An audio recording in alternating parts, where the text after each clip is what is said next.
Mathématicien, ancien ministre de l'Enseignement supérieur, de la Recherche et de l'Innovation sous Macky Sall, Mary Teuw Niane est l'invité de E-Tech ce dimanche sur e-Radio. Comment mettre à profit l'innovation au Sénégal? Le Grand Prix du chef de l'État, dont il vient d'être nommé président du jury, va-t-il booster davantage la créativité? Quel accompagnement pour la concrétisation des projets? À quand les Mark Zuckerberg et les Bill Gates sénégalais? Quelle offre de formation adaptée dans un monde en révolution? L'ancien recteur de l'université Gaston Berger de Saint-Louis en parle sans détour ce dimanche 4 octobre 2020 aux alentours de 7h25 et 12h25 sur e-Radio. E-Tech, l'émission d'un monde qui change, présentée par Ousmane Gueye. Bonjour à tous, merci d'être au rendez-vous encore une fois sur e-Radio. J'ai l'immense honneur de vous retrouver avec un nouveau numéro et un nouvel invité, un invité en réalité que je n'ai jamais reçu malgré ses importantes missions en lien avec l'innovation et le numérique pour le Sénégal, qui est avec nous ce dimanche sur e-Radio. Bonjour Mary Teuw Niane.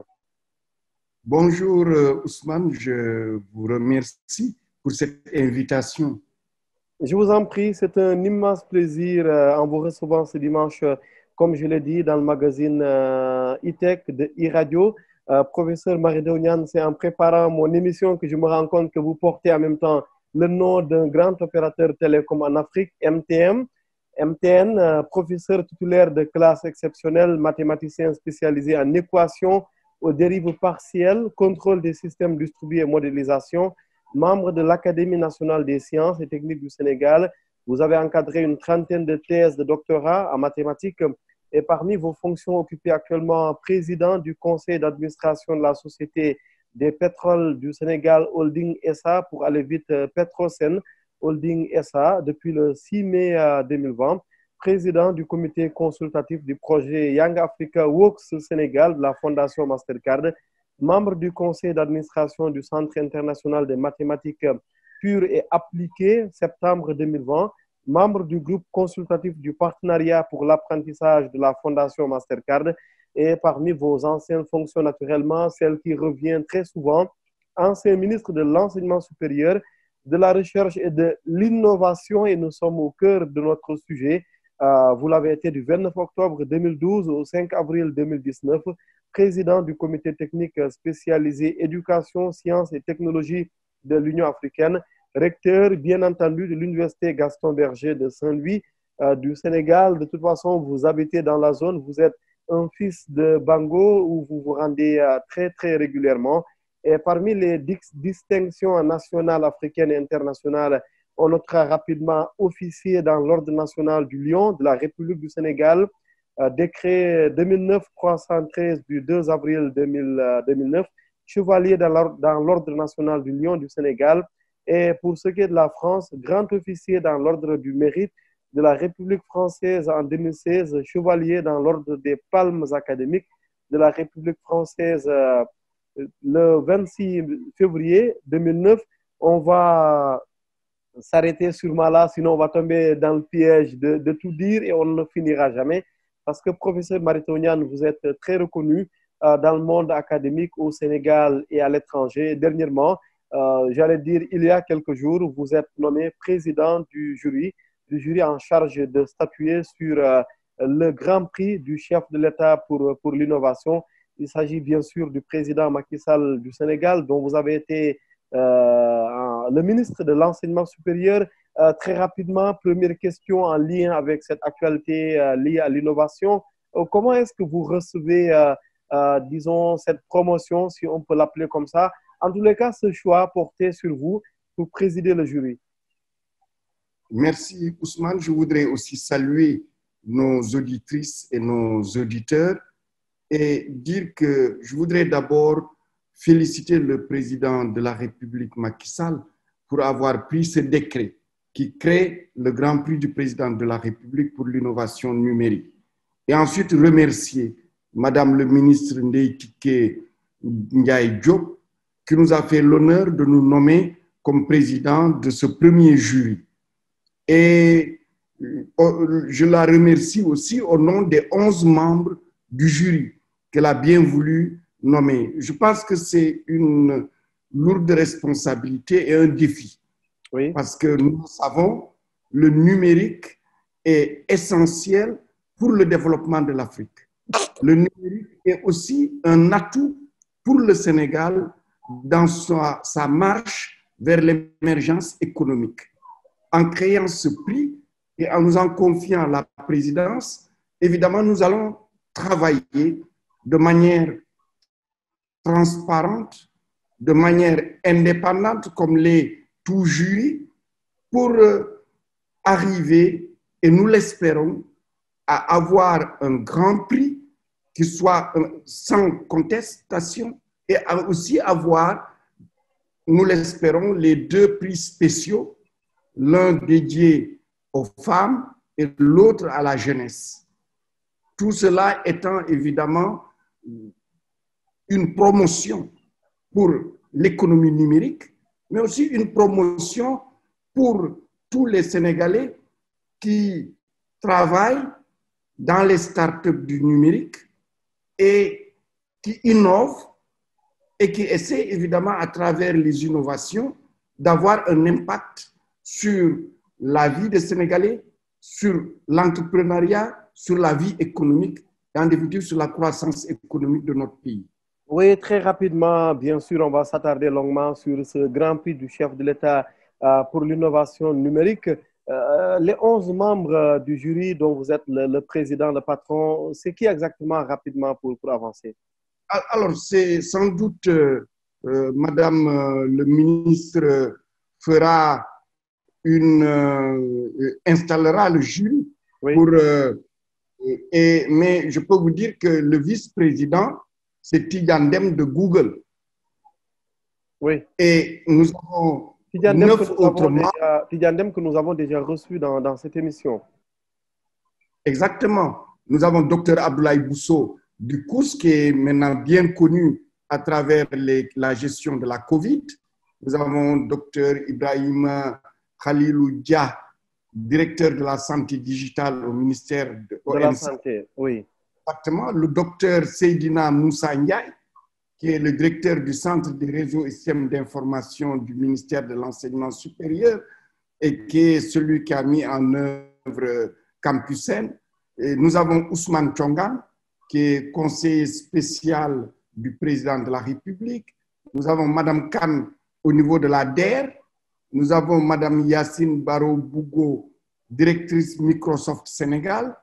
Monsieur Oumar Sissé, le directeur de InTouch. Et Monsieur Mor Ndiaye Mbaye, le directeur de cabinet de Madame le ministre. Et enfin, Modou Mamoun Ngom, le directeur des télécommunications au ministère de l'économie numérique et des télécommunications. Donc, vous avez en fait des acteurs du numérique, vous avez des usagers du numérique et vous avez aussi, je dirais, des formateurs aussi du numérique. Tout à fait, des acteurs, en tout cas connus au bataillon du numérique, comme on dit.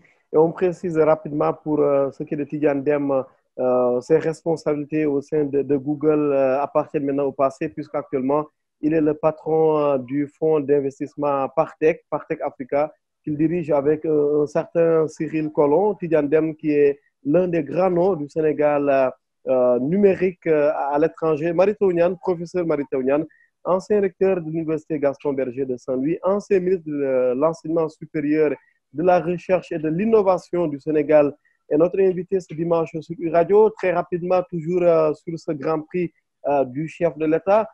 Comment se passent un peu les critères pour être éligible?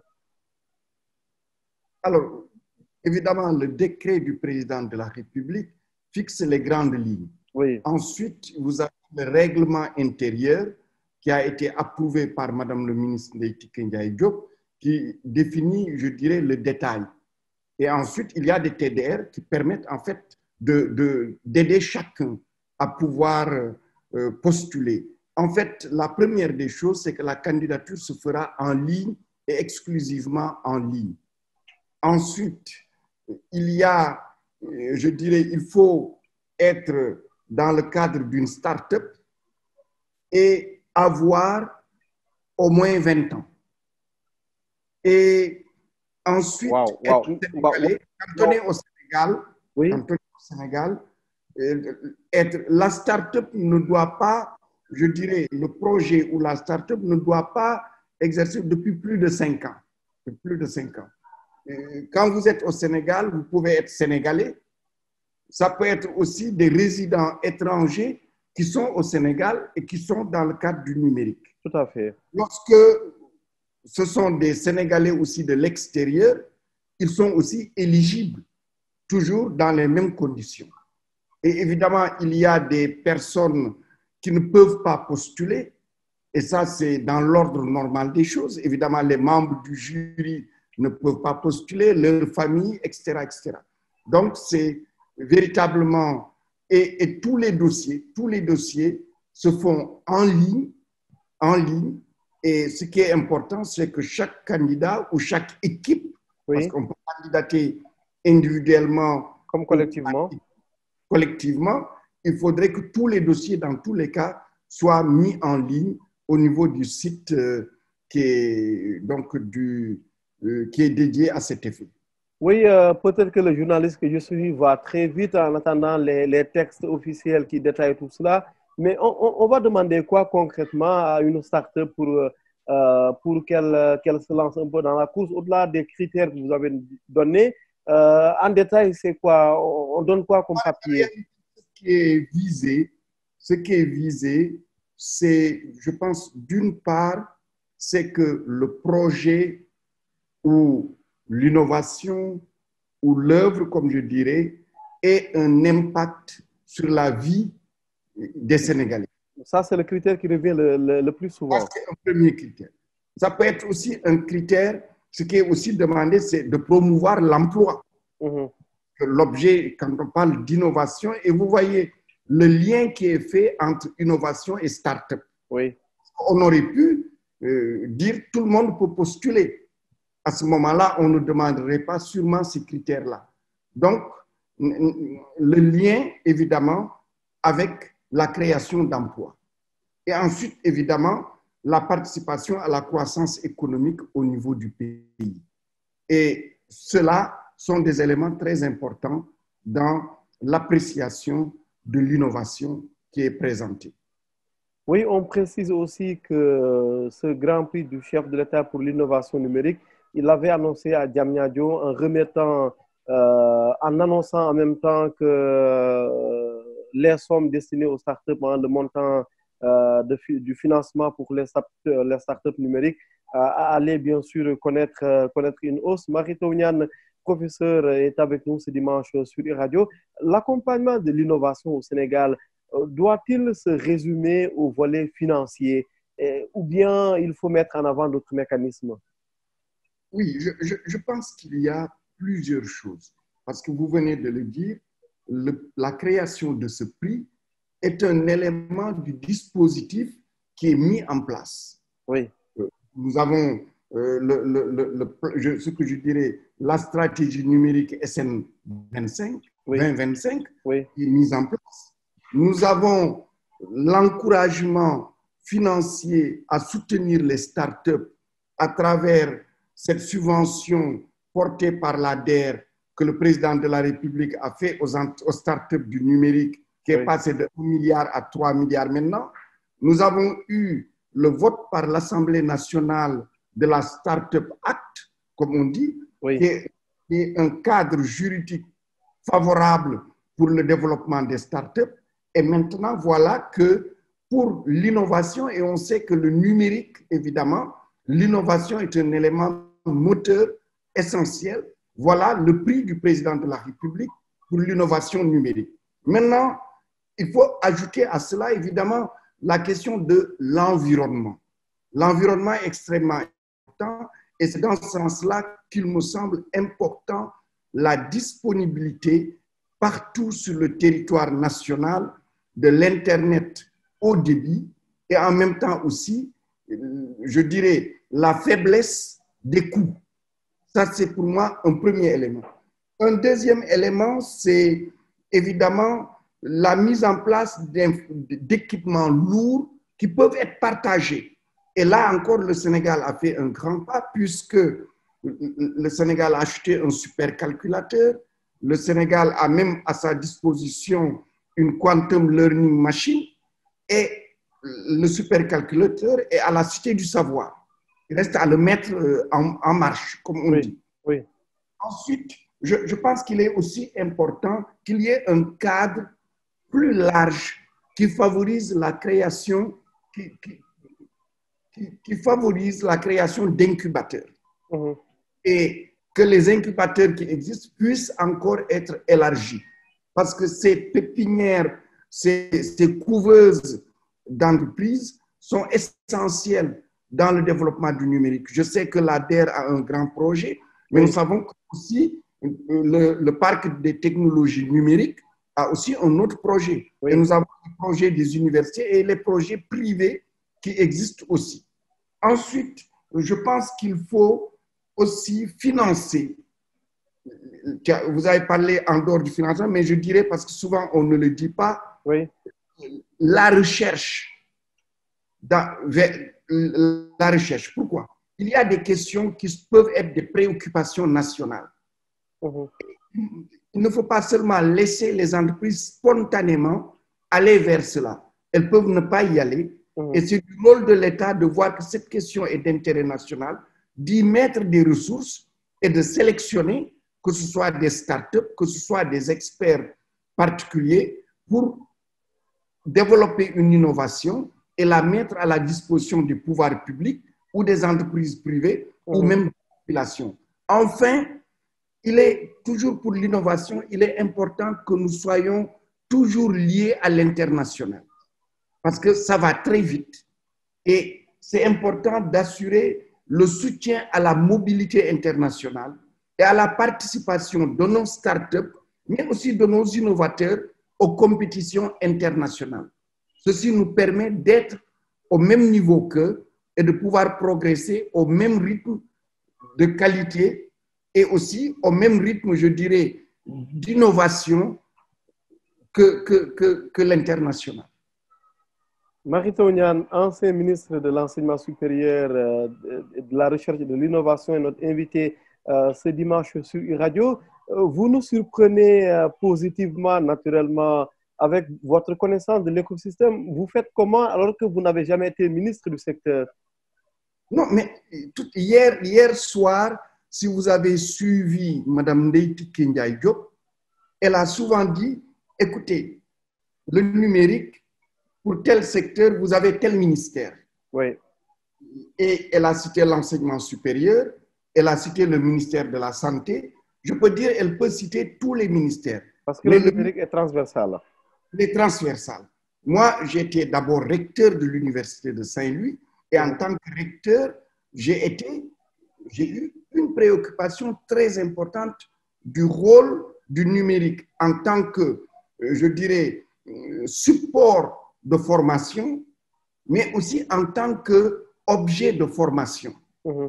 Ensuite, en tant que ministre de l'Enseignement supérieur, évidemment, l'une de nos premières préoccupations a été d'abord, dans le cadre de l'accès à l'université, de rendre la procédure d'orientation des bacheliers transparente et aussi, je dirais, d'éliminer toutes les charges qui incombaient aux élèves et aux parents d'élèves pour pouvoir s'orienter, confection de dossiers, etc.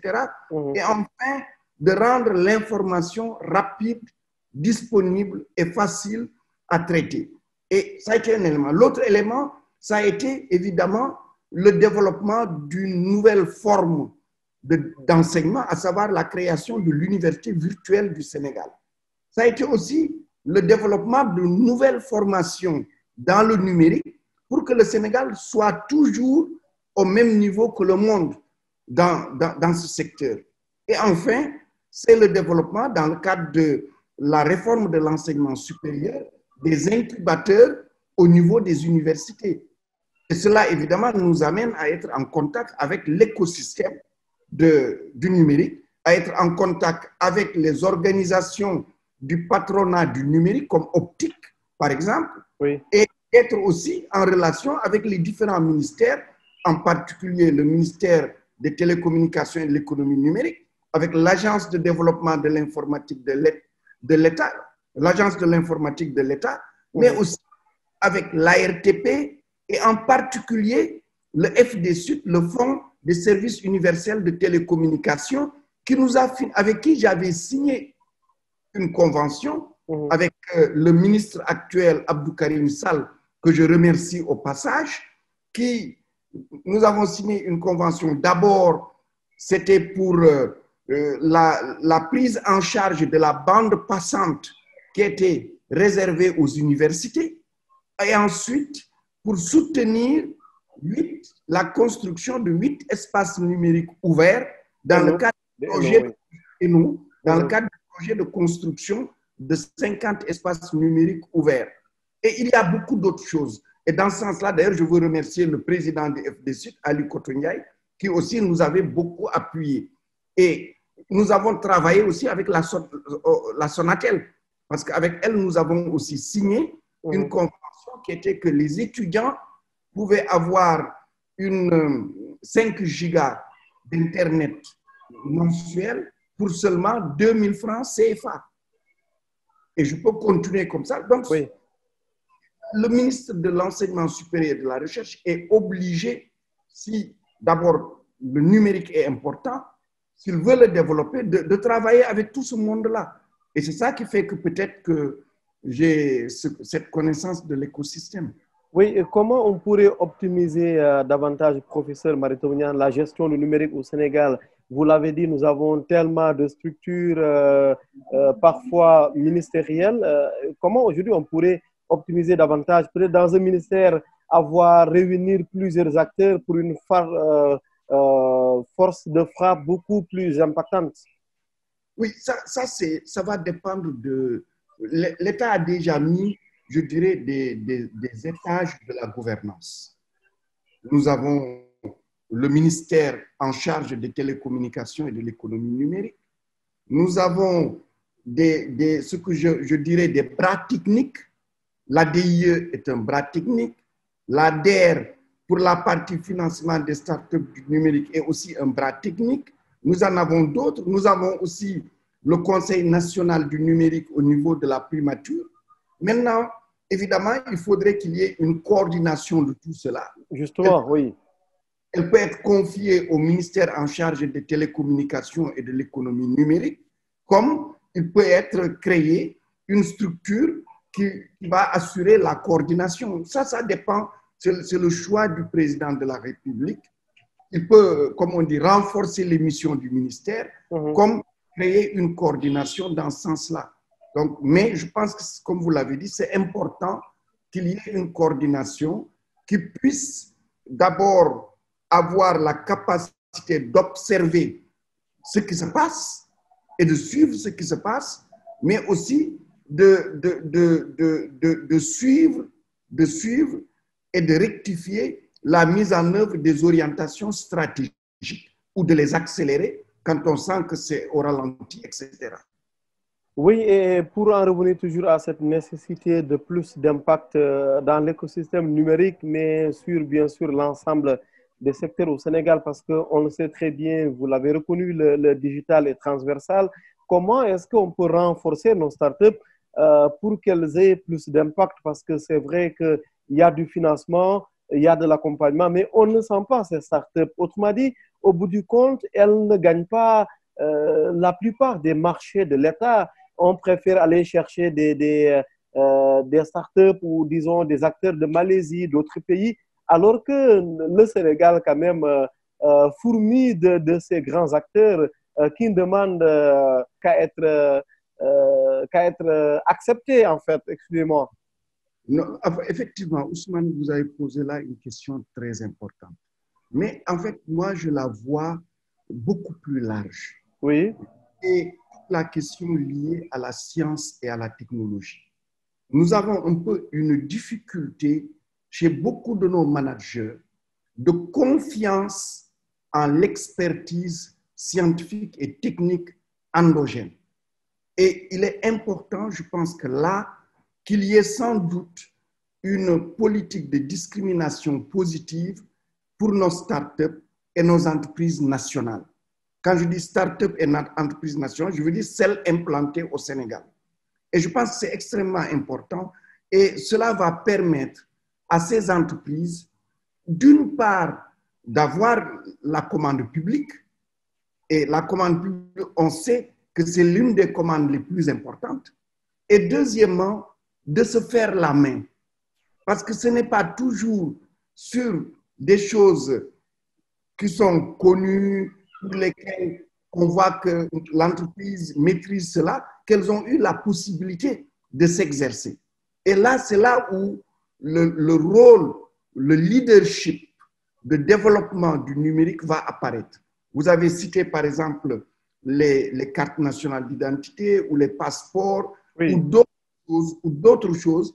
Je pense si on fait confiance à une entreprise nationale et qu'on lui donne le marché, je pense qu'il est possible qu'elle se renforce en expertise et qu'elle puisse se développer pour demain. Parce que la question, c'est, au départ, elle aura des difficultés, mais elle va finir par réussir et ensuite, elle va devenir leader, non seulement dans la sous-région, mais à travers le monde.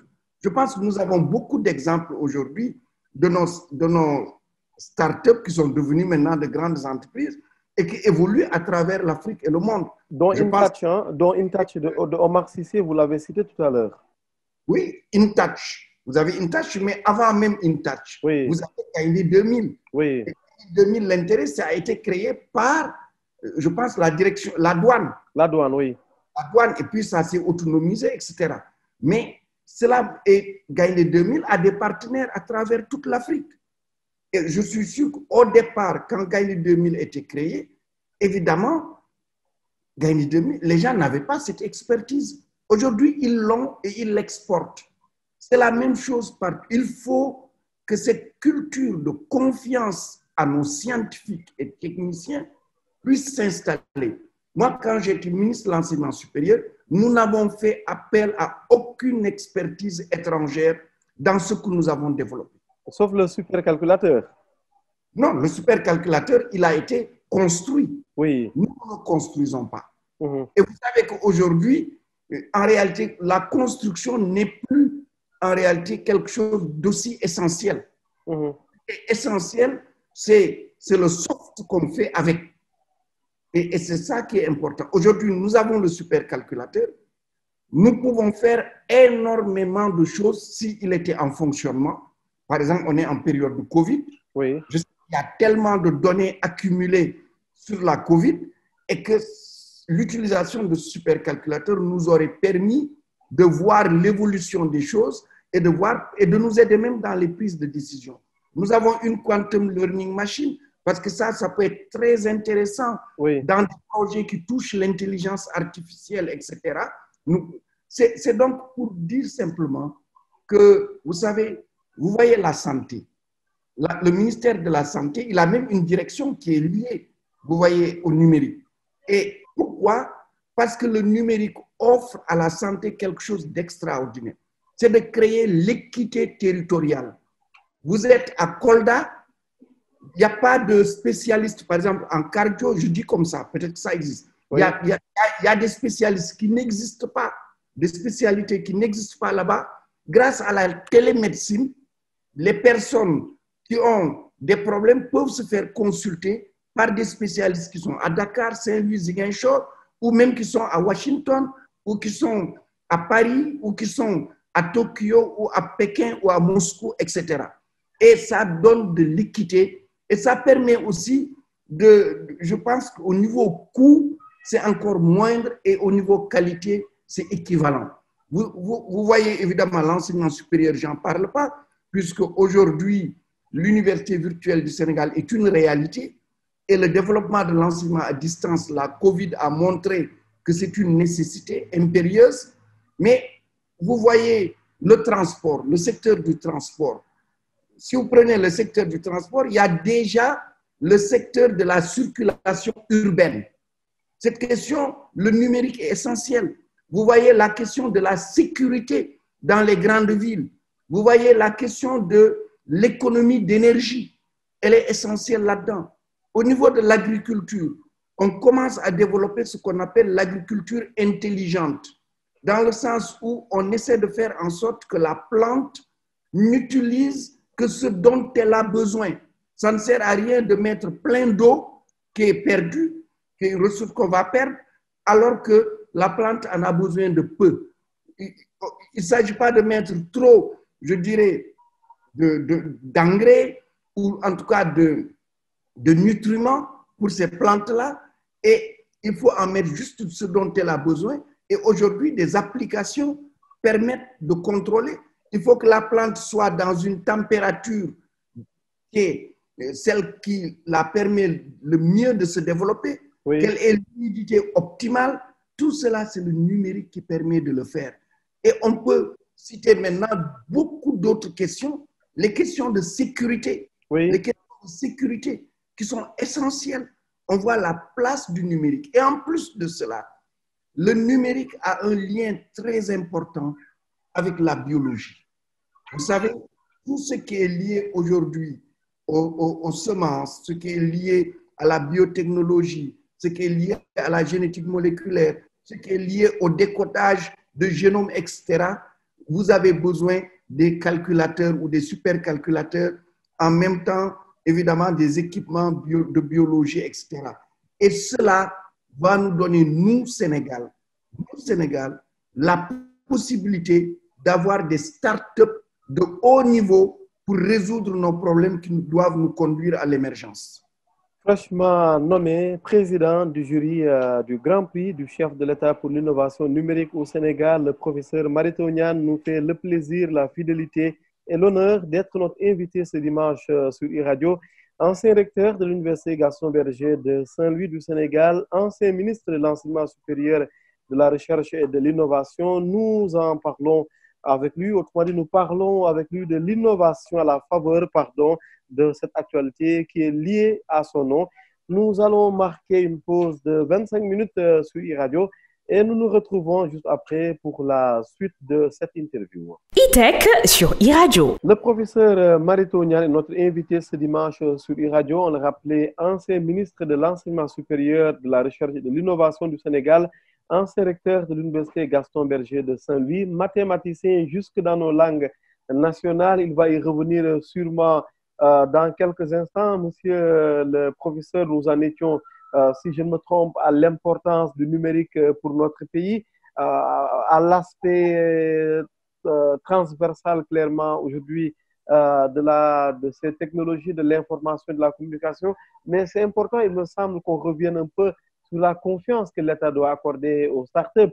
On l'a dit depuis longtemps, le chef de l'État a fait des gestes, vous-même, vous l'avez dit, vous avez été aux affaires au ministère de l'Enseignement supérieur, mais après tous ces plaidoyers de toutes ces dernières années, qui est enfin pour appliquer cette confiance aux startups? Oui, en fait, je pense que nous sommes dans des étapes. Et je pense qu'il y a déjà beaucoup de startups qui interviennent, peut-être que c'est moins visible, dans les projets de l'État. Il y en a beaucoup, j'en connais beaucoup qui interviennent dessus.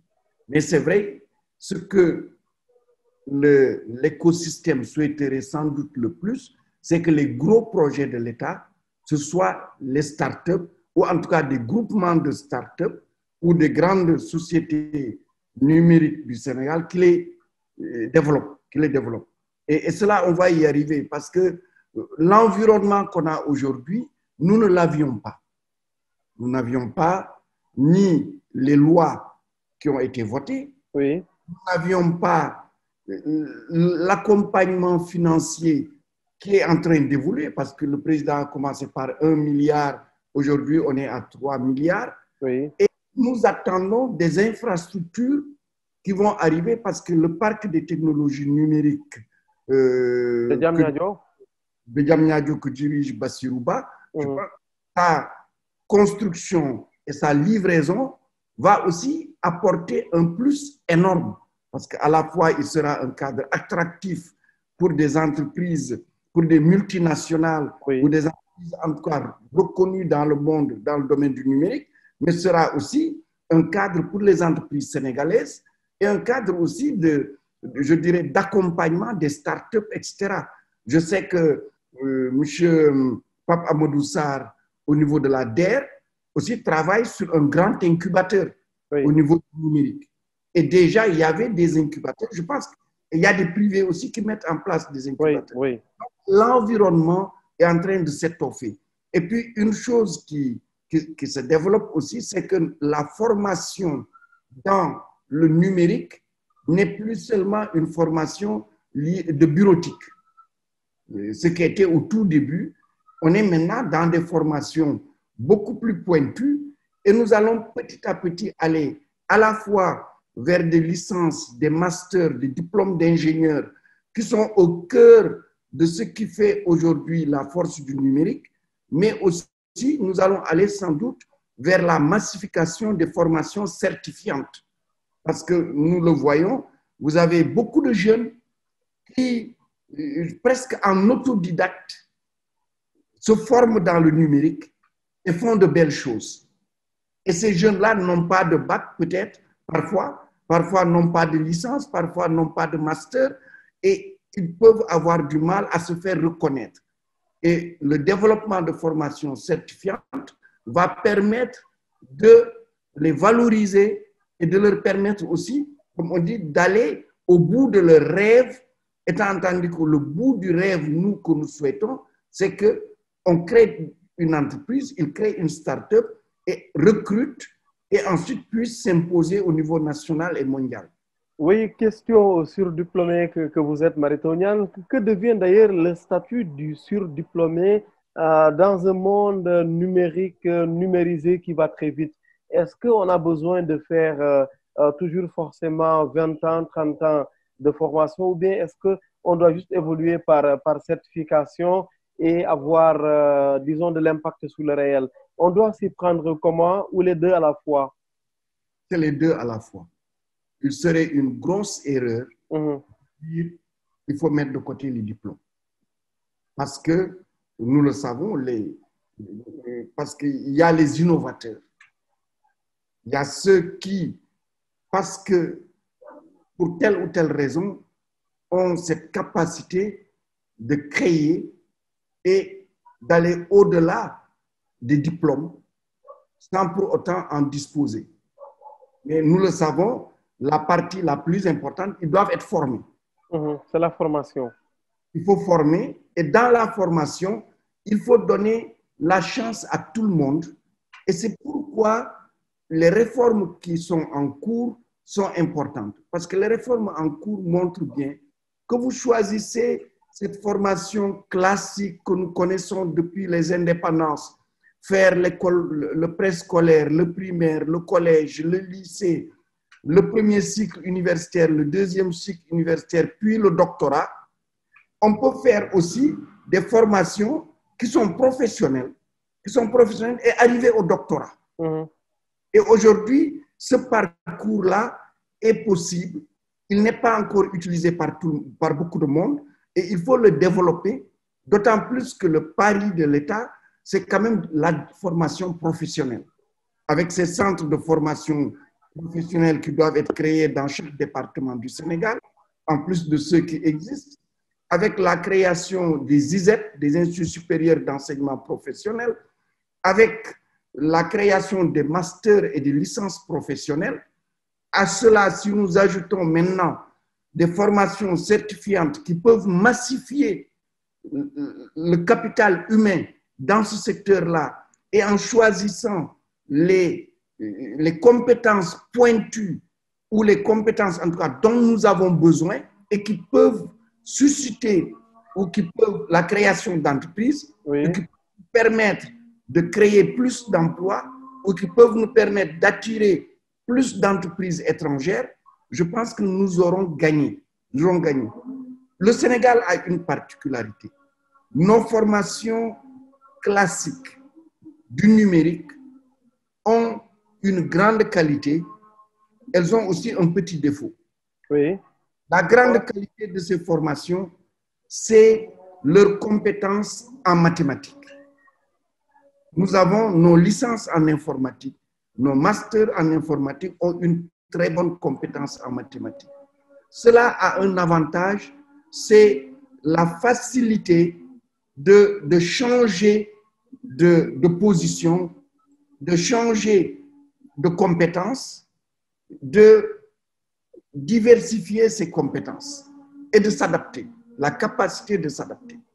Je dirais qu'il y a un petit défaut, Oui. parce que là, il leur faut un peu plus de temps pour être opérationnel comme le veulent les entreprises.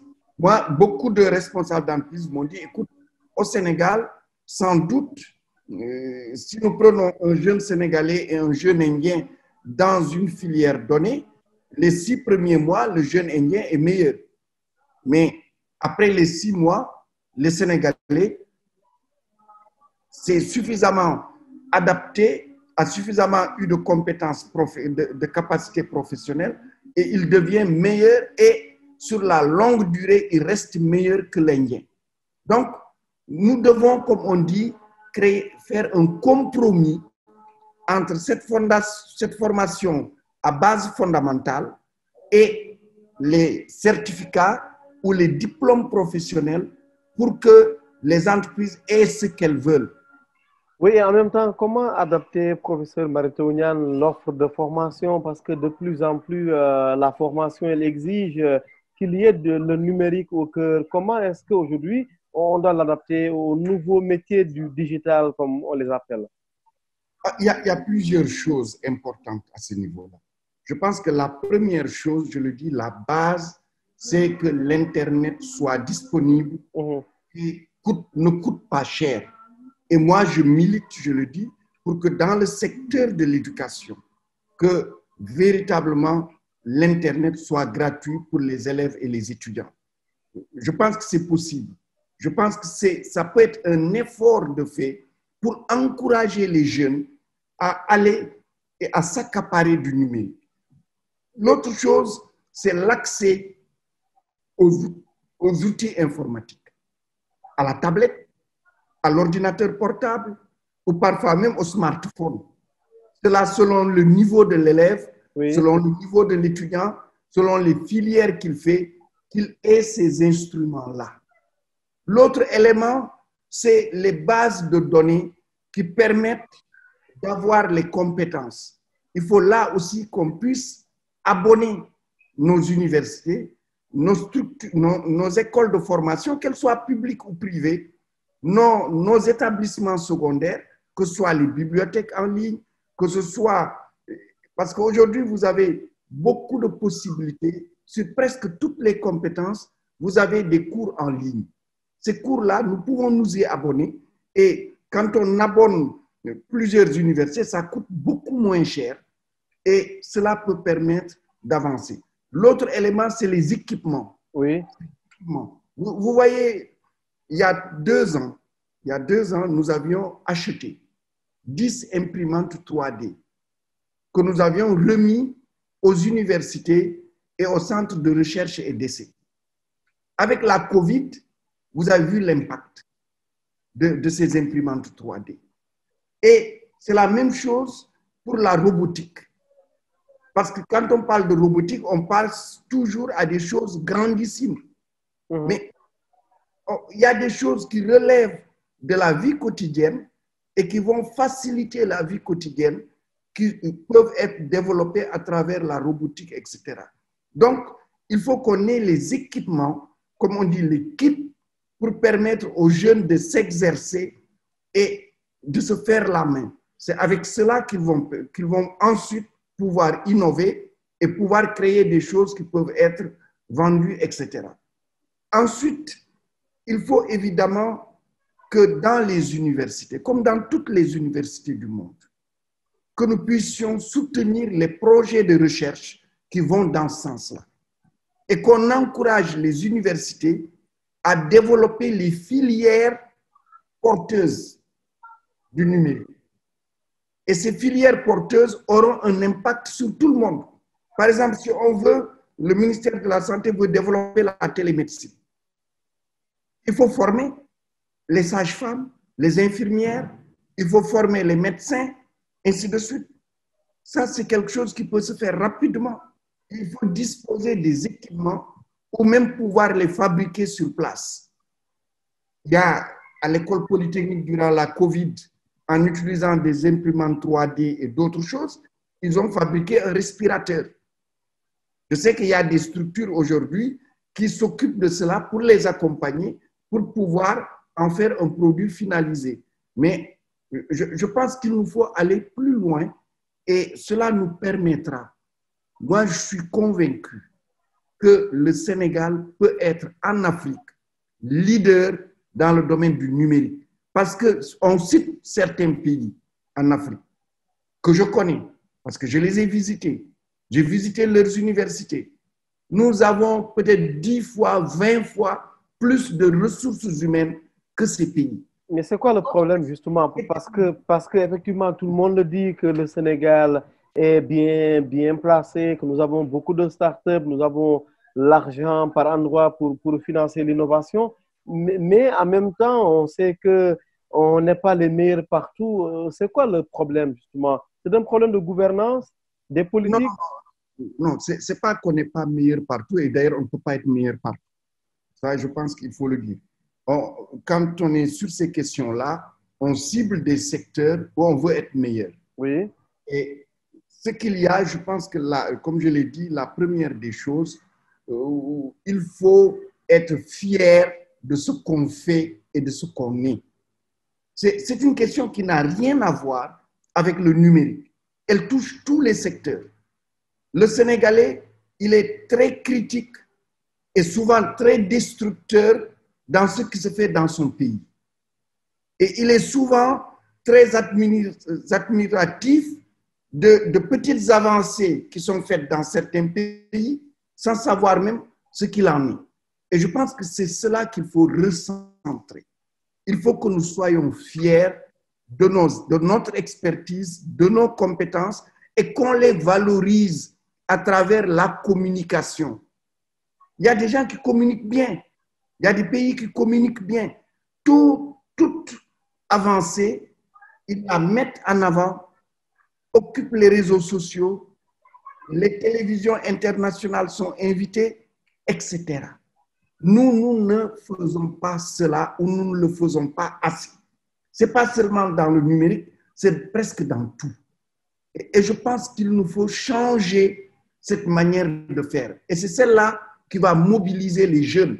Parce que le numérique, d'abord, je pense, ce sont les jeunes. Si nous arrivons à ce que les jeunes, dans tous les secteurs, se mobilisent autour du numérique, je pense que nous aurons gagné la bataille. Oui, mais en même temps, j'espère que vous êtes d'accord avec nous qu'on ne doit pas mettre en avant la fierté. Pour la fierté, on avancera, on fera avancer ce pays que quand nous sommes critiques vis-à-vis de nous-mêmes. Si nous ne sommes pas fiers de nous, on ne fera rien. La critique vient après. La fierté d'abord, la critique après. Absolument. Absolument. Tous les pays qui ont progressé, c'est d'abord, ces pays sont fiers de leurs citoyens, sont fiers d'eux-mêmes, ont confiance en eux-mêmes et se considèrent forts pour réaliser des choses. Si vous n'avez pas cela, vous ne pouvez pas progresser. En même temps, on ne risque pas de dormir sur nos lauriers, comme on dit. Non, ça n'a rien à voir avec dormir sur nos lauriers. Ça n'a rien à voir. C'est parce que vous êtes fiers sur vous, d'abord que vous aimez votre pays, que vous êtes capable de rejeter, de refuser les offres extérieures, d'accepter de vous battre dans votre pays et de faire progresser les choses. Oui, mais en même temps, même si on l'obtient de toute façon, on aura toujours un État qui va aller chercher des étrangers, ce qu'on peut imaginer ailleurs, venir chez nous, prendre les grands projets numériques et puis s'emparer de nos données, les données de l'État. C'est très grave. Non, Ousmane, je pense qu'il faut avoir un esprit à la fois positif, oui, aussi un esprit de confiance dans le futur.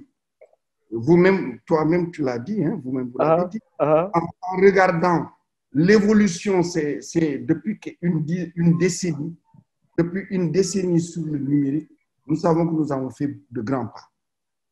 Il reste encore des choses à faire. Il reste des choses à faire, des choses importantes. Et c'est en mesurant les pas qui sont faits que les choses importantes, nous pouvons avancer dans ce sens-là. Il ne faut pas, comme dit l'autre, multiplier par zéro ce qui est fait, qui est source de ressources Oui. source de moyens, source aussi de conjugaison de tous ceux qui ont confiance en ce pays et qui travaillent dans le pays et qui sont compétitifs au niveau international. Quand j'ai vu un jeune Kama sur le net qui a gagné avec un Chinois le concours Tesla. Oui, oui. Quand j'ai vu ça, Il a piraté en fait Tesla, oui, la voiture. la compétition, c'était ça. Mhm. Vous pouvez, comme on dit, réussir à pirater le système. Mhm. Et il a réussi en travaillant avec un Chinois.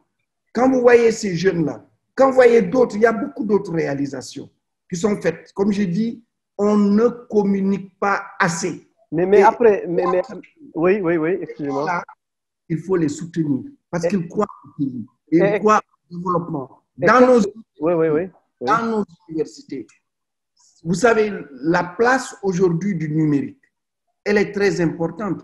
Vous avez une université, que ce soit Dakar, Saint-Louis, Thiès, Ziguinchor, Bambey, toutes ces universités ont des filières du numérique.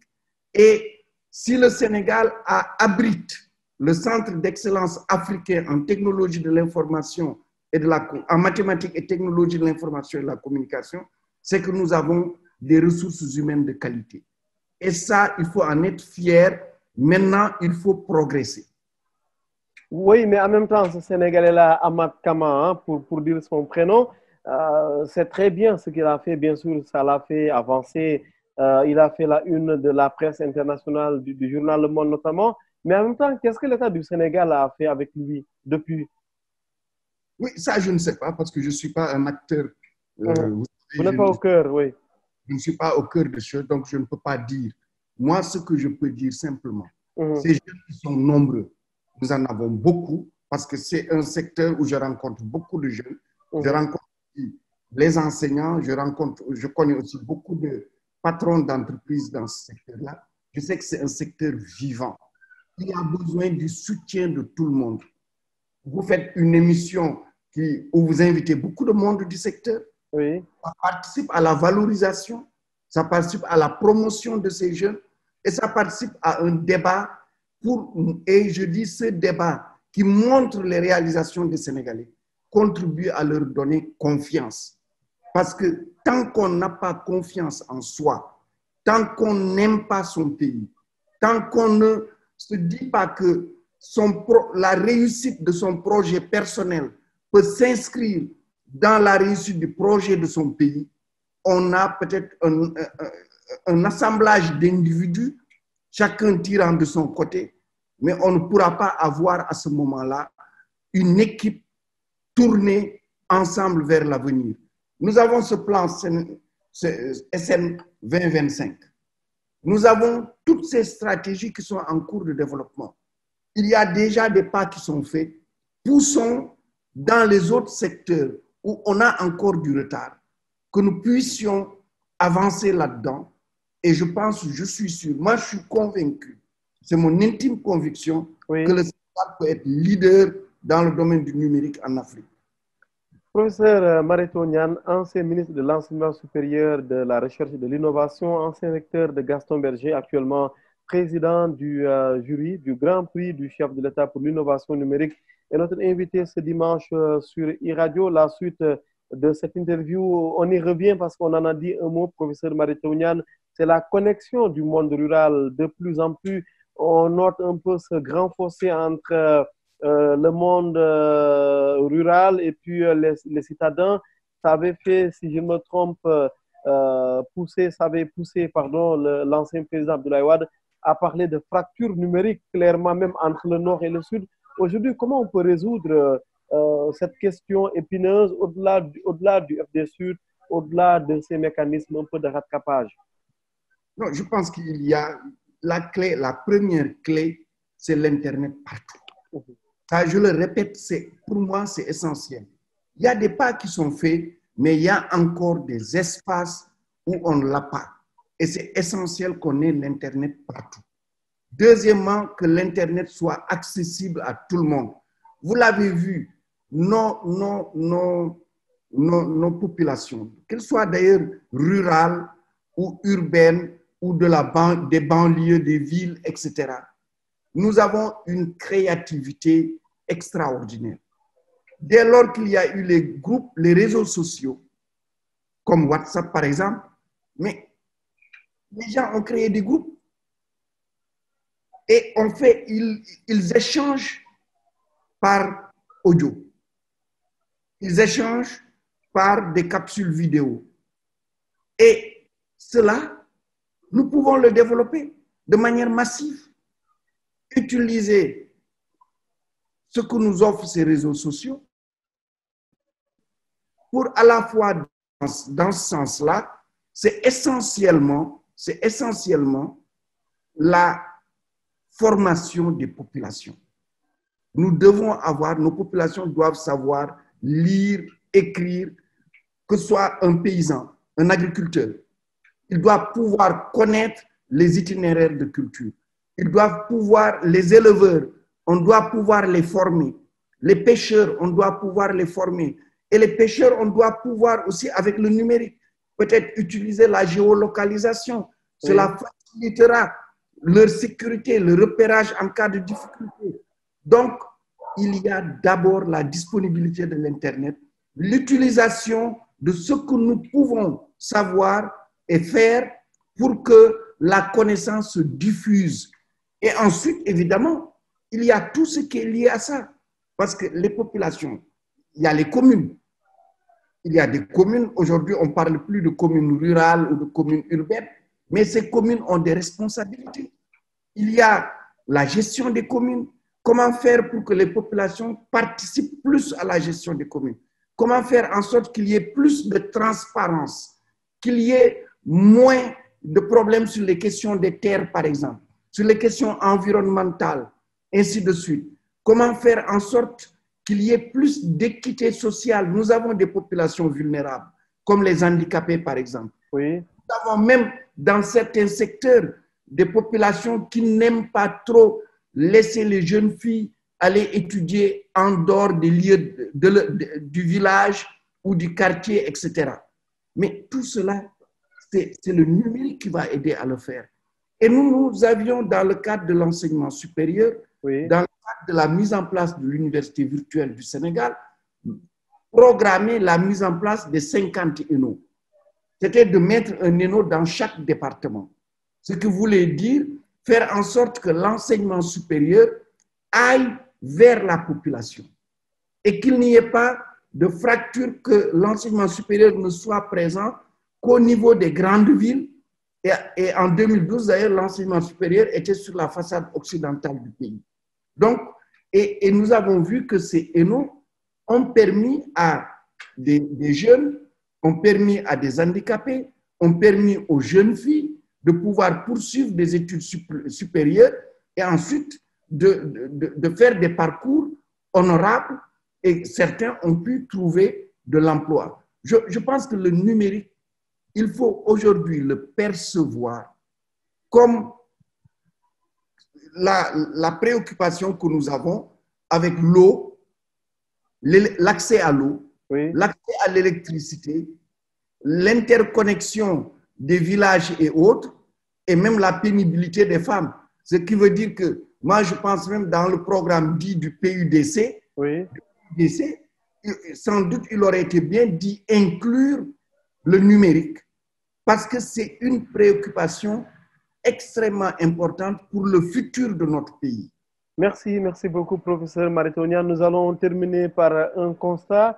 Éloigné du président Macky Sall, on le disait un temps au point où vous présentez pour la mairie de Saint-Louis contre Mansour Faye, avec le choix de présider le jury du Grand Prix du chef de l'État et la nomination en Conseil des ministres comme PCA de Petrosen.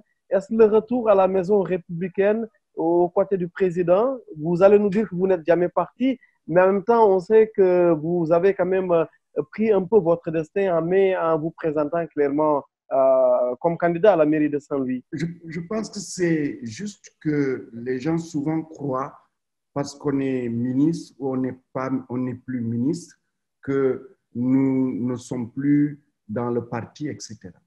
Moi, j'étais, en étant ministre, membre du secrétariat exécutif national de l'APR. En n'étant plus ministre, j'ai continué à être membre du secrétariat exécutif national de la paix. Et j'ai participé d'ailleurs depuis lors à toutes les réunions du secrétariat, y compris la dernière réunion qui a eu lieu il y a une dizaine de jours. La question de la candidature aux élections locales n'a rien à voir avec des questions de nomination ou autre chose. C'est pas mal vu, ce n'est pas mal vu, non? Non, je n'ai pas eu ce sentiment-là et personne ne m'a dit aussi que c'était cela.